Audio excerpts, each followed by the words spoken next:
कौन आया मेरे मन के द्वारे, पायल की झनकार लिए। कौन आया मेरे मन के द्वारे, पायल की झनकार लिए। कौन आया।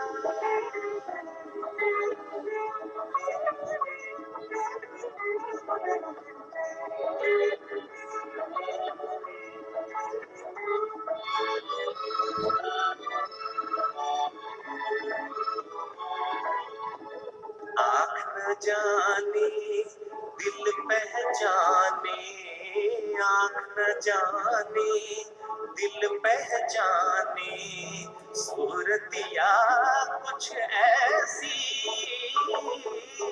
आँख न जाने दिल पहचाने, सूरतिया कुछ ऐसी। याद करूं तो याद न आए, मूर्तियां ये कैसी। पागल मनवा सोच में डूबा, सपनों का संसार लिए। कौन आया मेरे मन के द्वारे, पायल की झनकार लिए। कौन आया।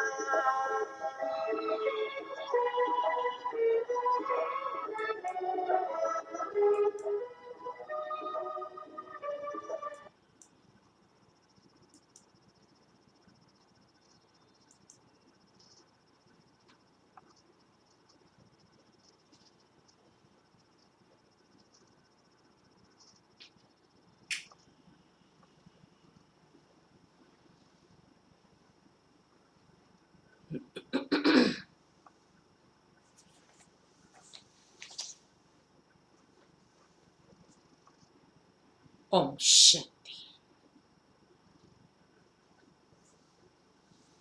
30 तारीख की मुरली है।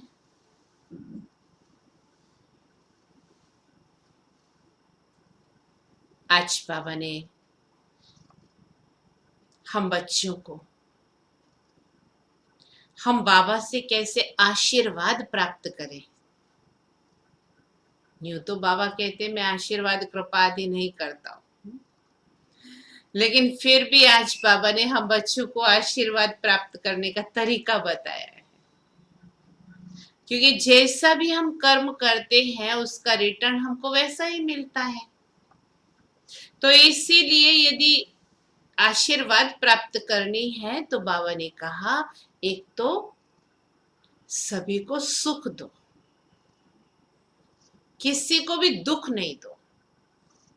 क्योंकि ये कर्म फिलॉसफी है, जो देंगे ना वही रिटर्न मिलेगा।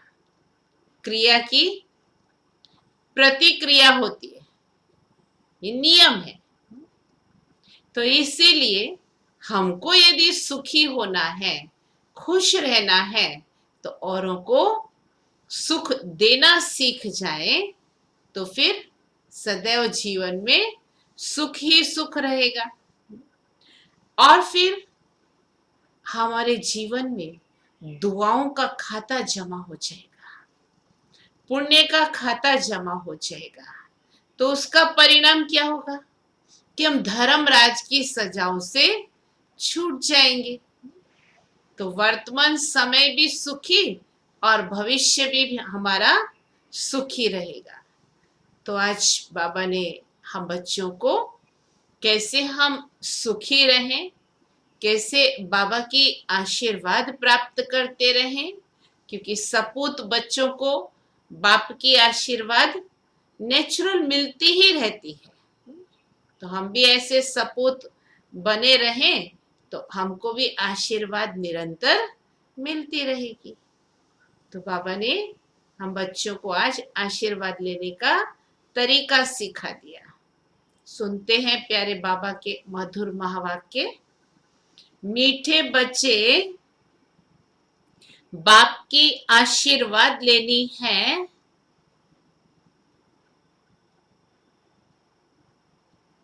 बाप की आशीर्वाद लेनी है तो सर्वे से बोल सपूत बच्चे बन। कैसे? सर्विस एबल सपूत बच्चे बन, सबको सुख दो, सबको सुख दो, किसी को भी दुख ना दो।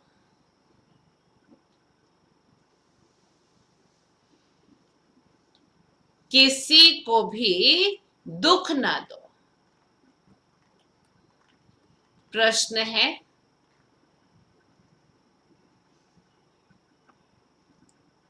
धर्मराज की सजाओं से छूटने के लिए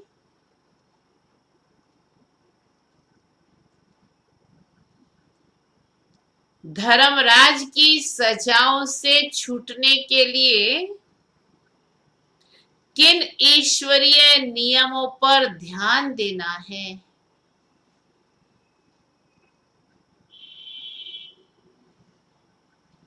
किन ईश्वरीय नियमों पर ध्यान देना है? बाबा ने कहा, कभी भी ईश्वर के सामने प्रतिज्ञा कर उसकी अवज्ञा नहीं करनी है। पहली बात, कभी भी ईश्वर के सामने प्रतिज्ञा कर उसकी अवज्ञा नहीं करनी है। दूसरी बात, किसी को दुख नहीं देना है।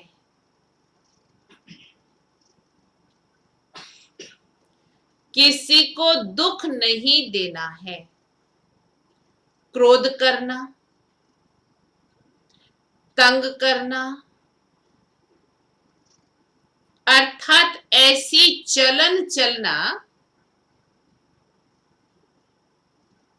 क्रोध करना, तंग करना, अर्थात ऐसी चलन चलना जिससे ईश्वर का नाम बदनाम हो,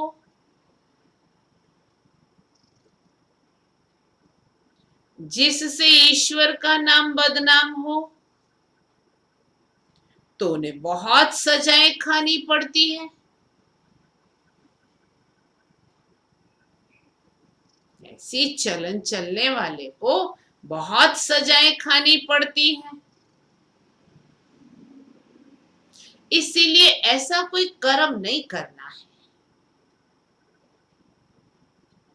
बाबा शिक्षाएं भी दे रहे हैं, सावधानी भी दे रहे हैं, प्यार से समझा रहे हैं। इसीलिए ऐसा कोई कर्म नहीं करना।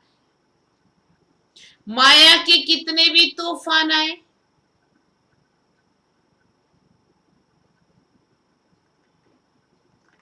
माया के कितने भी तूफान आए, बीमारी उथल खाए,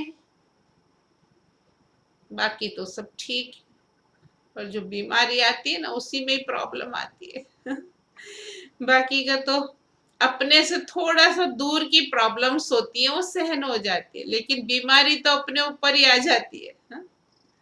तो बाबा ने कहा, बीमारी भले उथल खाए, लेकिन राइट रॉन्ग की बुद्धि से जजमेंट कर। राइट रॉन्ग की बुद्धि से जजमेंट कर। रॉन्ग कर्म से सदा बचे रहना है। रॉन्ग कर्म से सदा बचे रहना है। गीत है, कौन आया मेरे मन के द्वारे, पायल की झनकार लिए। पायल की झनकार माने ज्ञान झनकार। आंख न जाने दिल पहचाने, ये स्थूल आंखें नहीं देख सकती हैं बाबा को। अति सूक्ष्म ज्योतिर्बिंदु स्वरूप है, इसीलिए दिल पहचानता है, अनुभव करता है। ओम शांति। ये किसने कहा ओम शांति?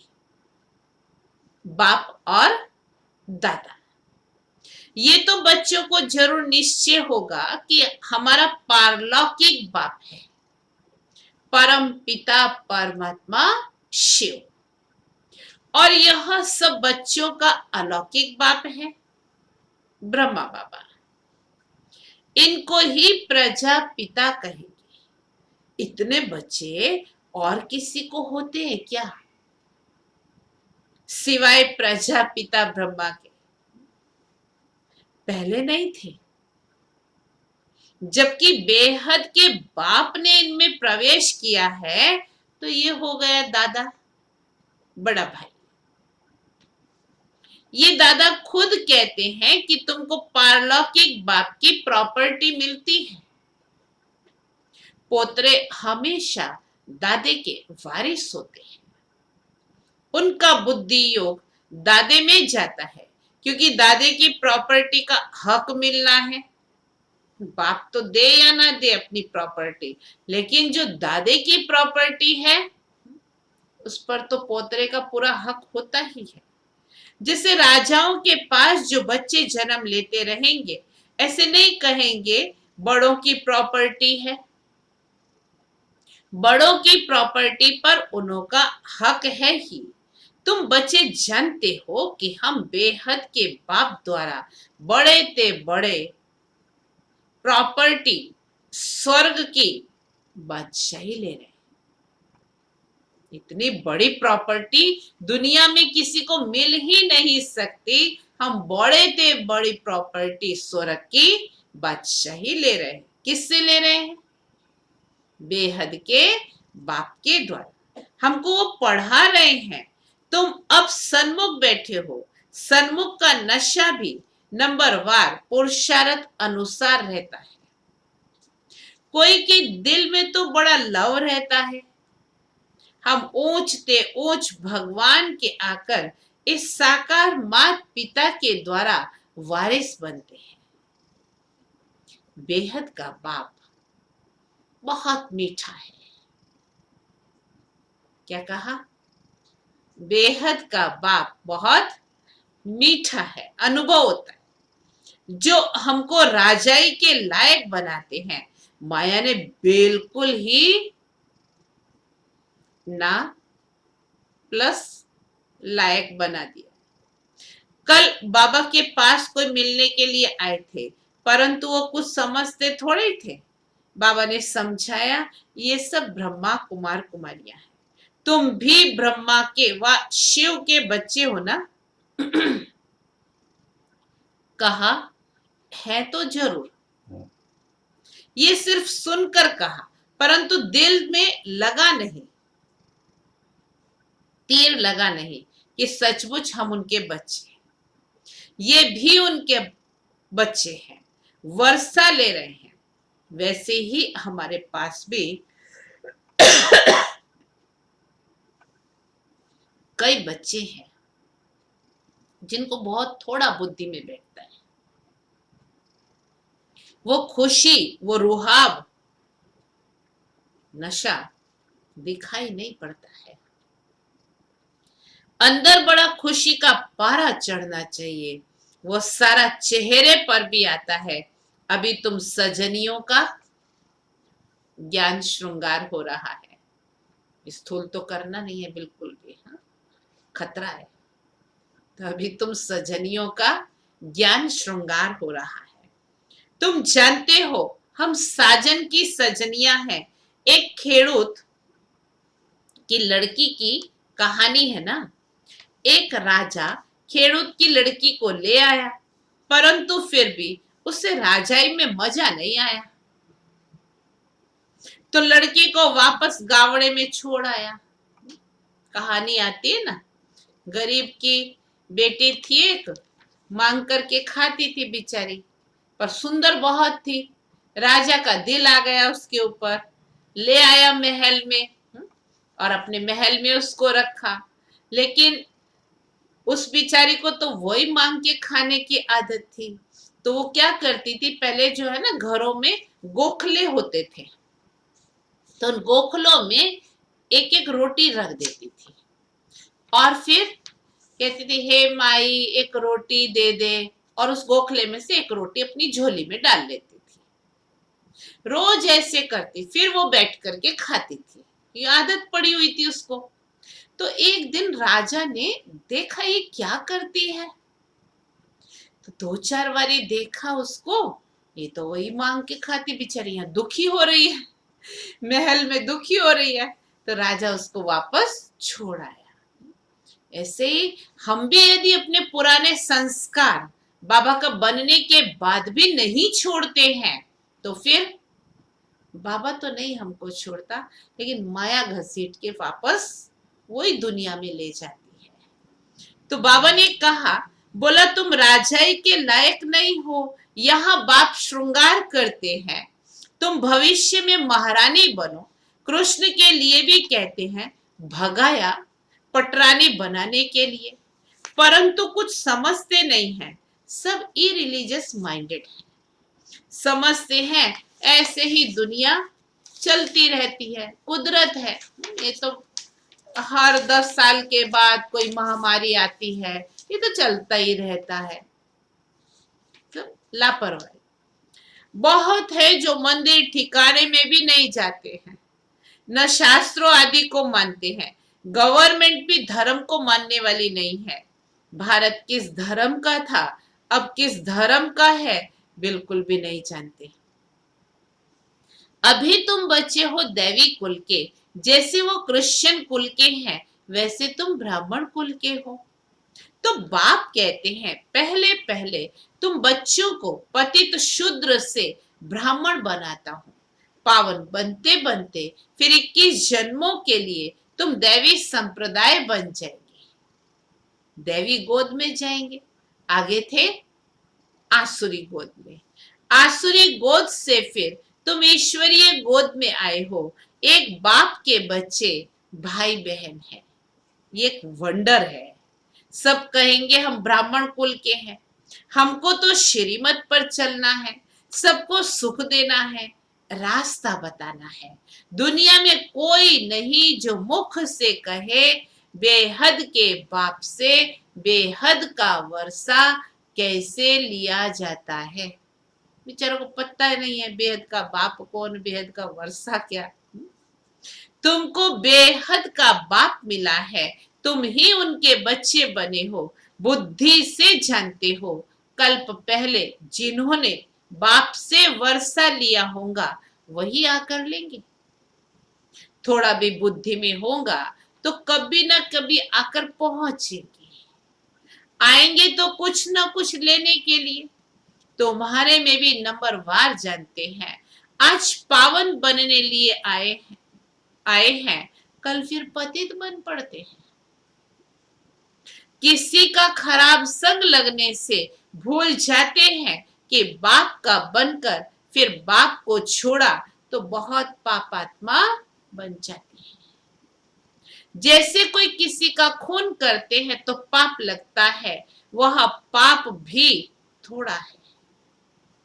यहाँ जो बाप का बनकर फारकती दे देते हैं, प्रतिज्ञा कर फिर विकारी बन पड़ते हैं, तो बहुत पाप लगता है। वो हत्या करने में कम पाप है, लेकिन यहाँ विकारी बनने में, बाबा की प्रतिज्ञाओं की अवज्ञा करने में बहुत पाप लगता है। 100 गुणा हो जाता है ना, समझदार बनकर के करते हैं तो 100 गुणा हो जाता है। अज्ञान काल में भी मनुष्यों में क्रोध कॉमन होता है, यहाँ तुम किस पर क्रोध किया तो 100 गुणा दंड हो जाता है। अवस्था बिल्कुल गिर जाती है क्योंकि ईश्वर का फरमान नहीं मानते हैं। धर्मराज का फरमान मिलता है पवित्र बनना है, तुम ईश्वर का बन जरा भी उनके फरमान की अवज्ञा करते तो 100 गुणा दंड चढ़ जाता है। क्रिएटर तो वो एक है, ब्रह्मा विष्णु शंकर भी उनकी रचना है, धर्मराज भी क्रिएशन है, उनकी रचना है।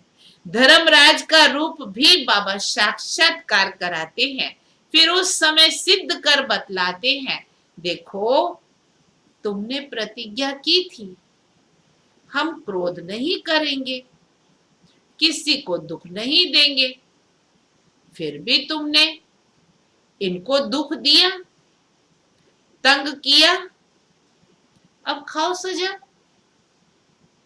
सारा साक्षात्कार कराएगा, मन में कोई शिकायत ना रह जाए, हमको किस बात की सजा, हमने तो ऐसा कुछ किया ही नहीं।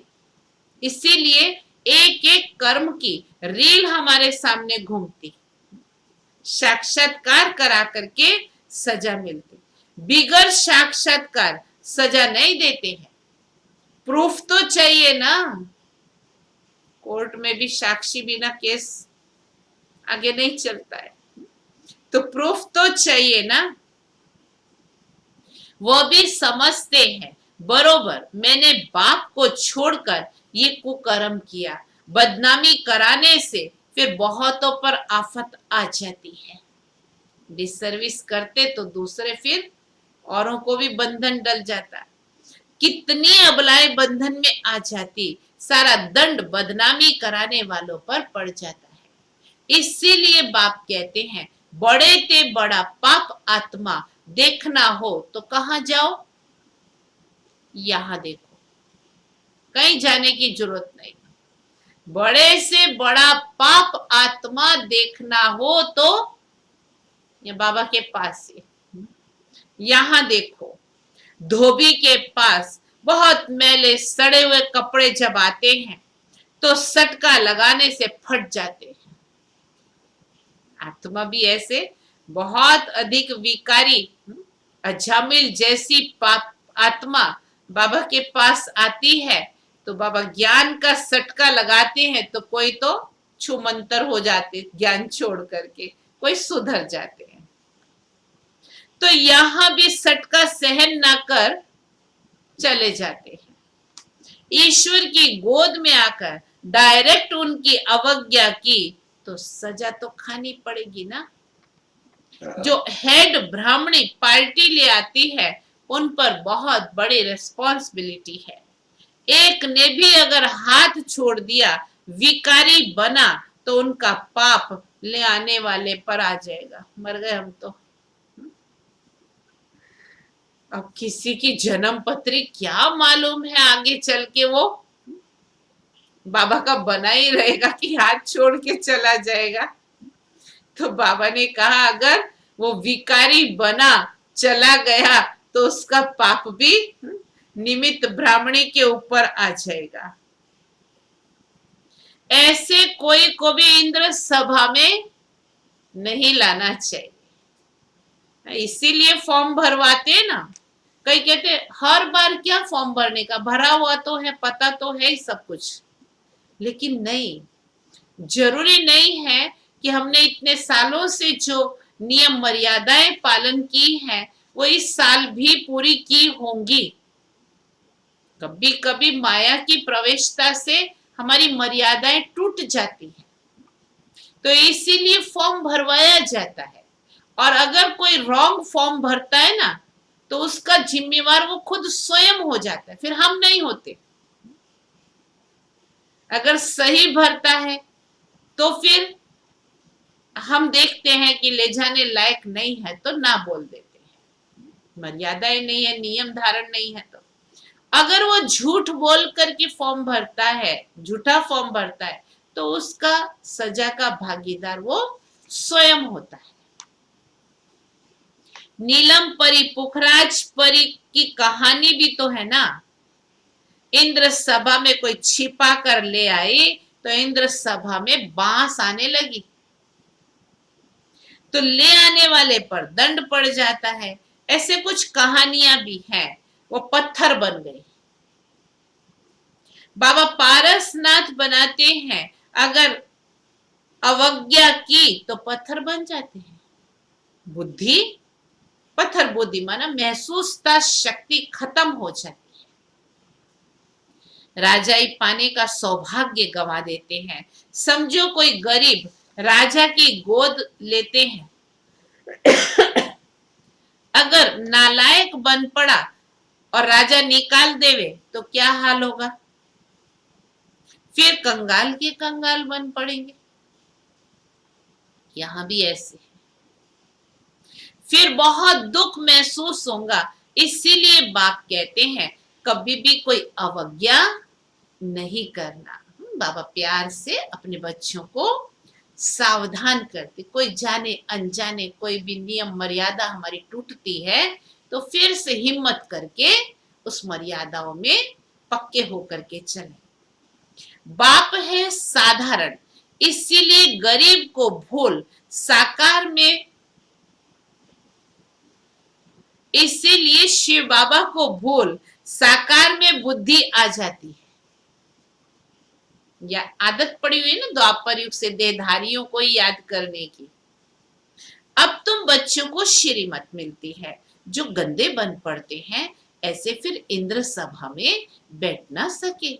हर एक सेंटर इंद्र सभा है।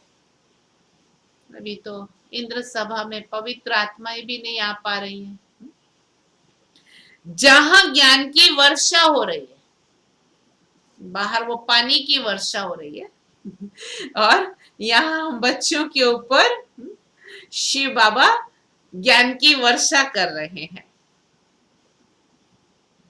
नीलम परी पुखराज परी नाम तो है ना, नीलम रतन को कहते हैं। यह बच्चों पर नाम रखे जाते हैं।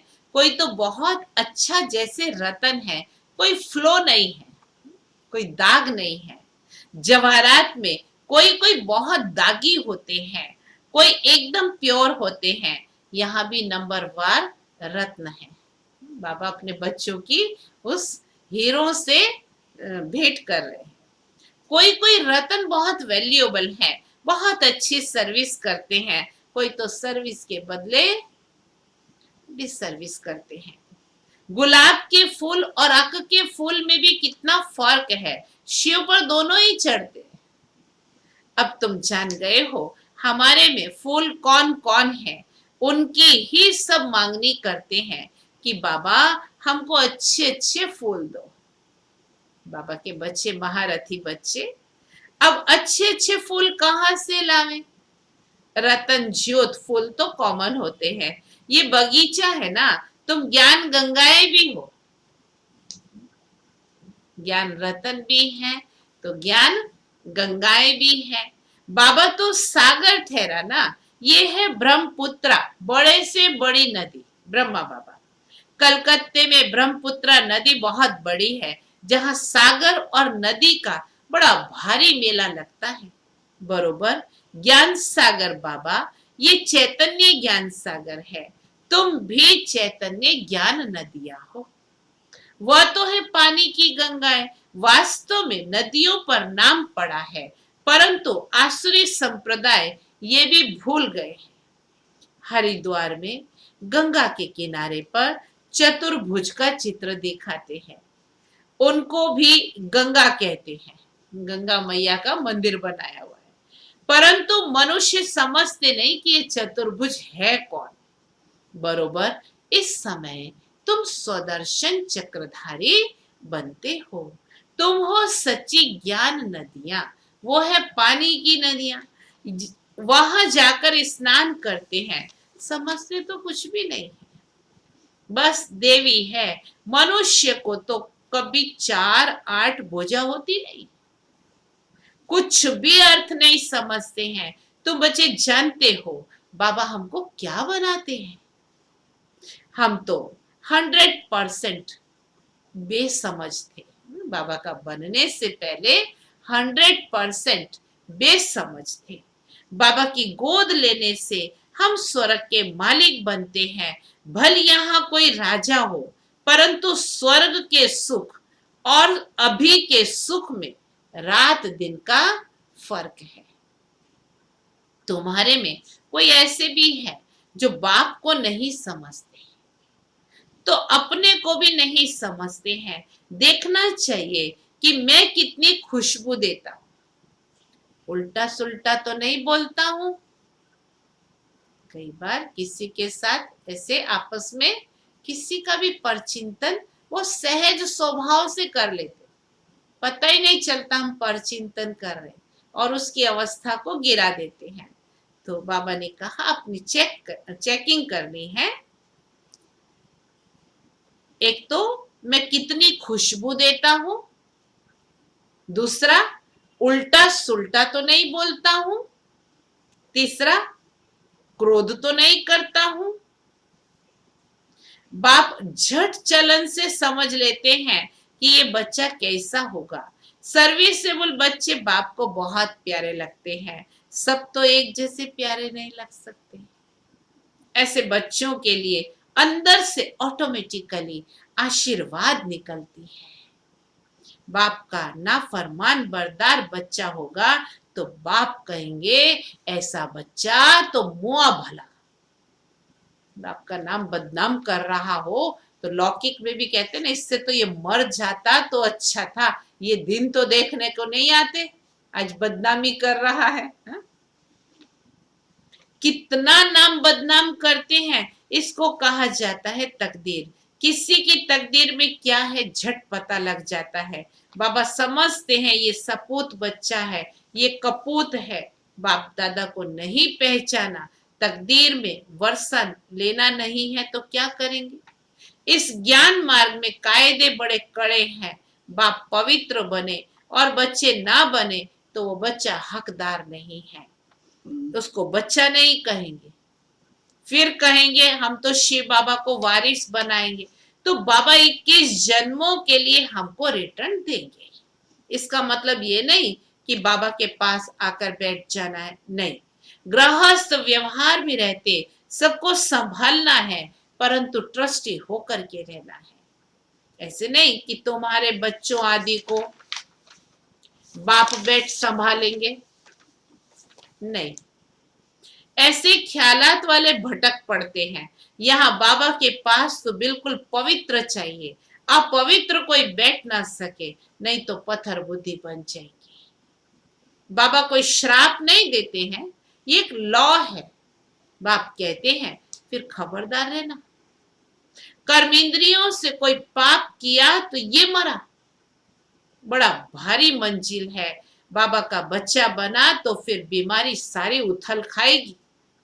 डरना नहीं है, वैद्य लोग भी कहते हैं फलानी दवाई से तुम्हारी बीमारी बाहर निकलेगी, तुम डरना नहीं। बाप भी खुद कहते हैं तुम बाप के बनोगे तो माया रावण तुमको बहुत हैरान करेगी, खूब तूफान में ले आएगी। अभी तुमको रॉन्ग और राइट की बुद्धि मिली है, और कोई को रॉन्ग राइट की बुद्धि नहीं है। सबकी है विनाश काले विपरीत बुद्धि, प्रीत बुद्धि तुम्हारे में भी नंबरवार पुरुषार्थ अनुसार है। प्रीत बुद्धि वाले बाप की सर्विस बहुत अच्छी करेंगे। अच्छा, मीठे मीठे सिके लदे बच्चों प्रति माता पिता बाप दादा का याद प्यार और गुड मॉर्निंग। रूहानी बाप की रूहानी बच्चों को नमस्ते। हम रूहानी बच्चों की रूहानी बाप को याद प्यार, गुड मॉर्निंग और नमस्ते। धारणा के लिए मुख्य सार है, पहली पॉइंट, ईश्वर का बच्चा बनकर जरा भी उनके फरमान की अवज्ञा नहीं करनी है। ईश्वर का बच्चा बनकर जरा भी उनके फरमान की अवज्ञा नहीं करनी है। इन कर्मेंद्रियों से कोई भी कुकर्म नहीं करना है। इन कर्मेंद्रियों से कोई भी कुकर्म नहीं करना है। उल्टे सुल्टे बोल नहीं बोलने हैं। उल्टे सुल्टे बोल नहीं बोलने हैं। सपूत बन बाप की आशीर्वाद लेनी है। सपूत बन बाप की आशीर्वाद लेनी है। दूसरे पॉइंट, ट्रस्टी बनकर अपने गृहस्थ व्यवहार को संभालना है। ट्रस्टी बनकर अपने गृहस्थ व्यवहार को संभालना है। ज्ञान मार्ग के जो कायदे हैं उन पर पूरा पूरा चलना है। ज्ञान मार्ग के जो कायदे हैं उन पर पूरा पूरा चलना है। राइट और रॉन्ग को समझकर माया से खबरदार रहना है। राइट और रॉन्ग को समझकर माया से खबरदार रहना है। वरदान, संपूर्ण स्टेज और स्टेटस की स्मृति से, संपूर्ण स्टेज और स्टेटस की स्मृति से सदा ऊंच कर्तव्य करने वाले बाप समान भव। सदा ऊंच कर्तव्य करने वाले बाप समान भव। सदैव ये स्मृति में रहे कि हर समय, हर सेकंड, हर कर्म करते हुए स्टेज पर हो। हर समय, हर सेकंड, हर कर्म करते हुए मैं स्टेज पर।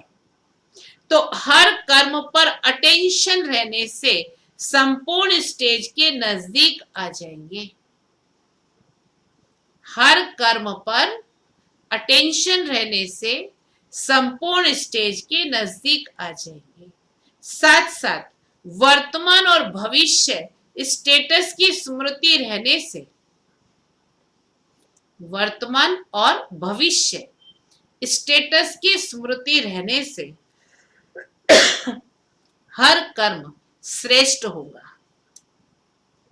हर कर्म श्रेष्ठ होगा। यही दो स्मृतियां बाप समान बना देगी। एक तो स्टेज पर है और वर्तमान भविष्य का स्टेटस हमारा क्या है।